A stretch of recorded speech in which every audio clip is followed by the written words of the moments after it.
సామాన్య ప్రజల దగ్గర మీరు అధికారులు బెదిరిస్తున్నారు. ఓటీఎస్ కింద ఎక్కడో తాతలు ముత్తాతలు ఇక్కడ ఉన్నారు. శశిధర్ గారు, శశిధర్ గారి తండ్రి గారు ఇచ్చిన పట్టాలు, అప్పుడు ఇచ్చిన ఇళ్లను అటువంటివి కూడా వచ్చి బెదిరించి చాలా రోజులు అంటే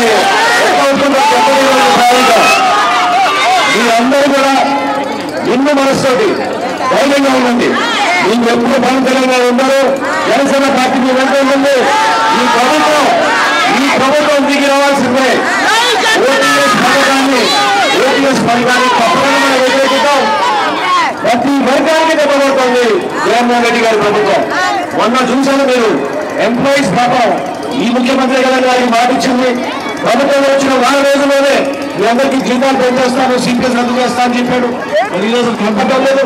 మత్స్యకార సోదరులకు ఎక్కడైనా ప్రమాదంగా చనిపోతే 10 లక్షల రూపాయలు ఇస్తానని ఆ రోజు శాసనసభలో చెప్పాడు. ఎందుకు నాకు చెప్పాడు? ఏమైపోయింది చెప్పండి. ఇచ్చారా మీ పార్టీ ఎవరికైనా? ఒక్కరైనా వచ్చిన చెప్పండి.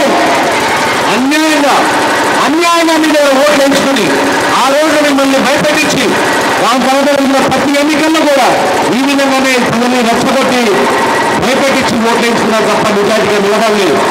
జనసేన పార్టీని వెంటనే మీరు ధైర్యంగా ప్రజలు ఏ విధంగా కోరుకుంటున్నారో దానికోసం పనిచేయాలి ప్రభుత్వం. అంతేగాని అధికారంలో వచ్చిన తర్వాత వాళ్ళ పదాలను ఉపయోగించుకుని మిమ్మల్ని గౌరవించాల్సిన అవసరం లేదు.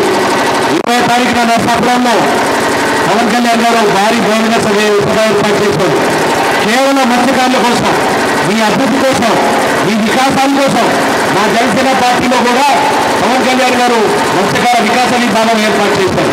దానికి మన నాయకుడు గారిని అధ్యక్షులుగా చేసి ఇక్కడ గ్రామాల్లో మమ్మల్ని అందరినీ పర్యటించి ఈ సమస్యలు ఏవైతే ఉన్నాయో ఏ విధంగా మీరు రాసిచ్చారు ఈ సమస్యలన్నీ కూడా పవన్ కళ్యాణ్ గారి దృష్టికి తీసుకెళ్లి 20వ తారీఖున నర్సాపురంలో తూర్పుగోదావరి జిల్లాలో పశ్చిమ గోదావరి జిల్లాలో జరుగుతున్న ఈ పర్యటన తప్పకుండా విజయవంతంగా మత్స్యకారుల సమస్యల పైన మత్స్యకారుల కోసం పవన్ కళ్యాణ్ గారు మీ వెంట ఉంటారు.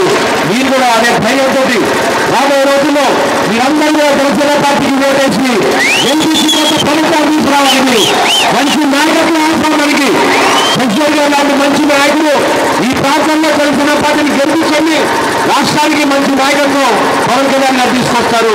తద్వారా మనందరం కూడా మంచి అభివృద్ధి కార్యక్రమాలు చేస్తామని చెప్తూ ఇంత చక్కగా కార్యక్రమం ఏర్పాటు చేశారు. ఉదయం నుంచి కూడా ప్రతి గ్రామంలో మన సోదరులు, జన సైనికులు, నాయకులు అందరూ కష్టపడి మత్స్యకారుల ప్రత్యేకంగా ఎంతో మనస్ఫూర్తిగా ఈ యాత్రలో పాల్గొన్నారు. తప్పకుండా జనసేన పార్టీ మీకు అండగా నిలబడుతుంది. మీకు ధైర్యం నింపడానికి మేము ఈ పాదయాత్ర చేపట్టాం.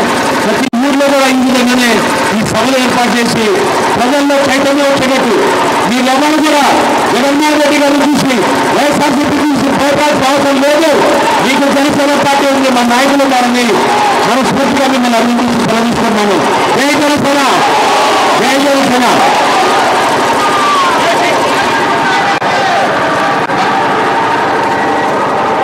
గ్రామ సభ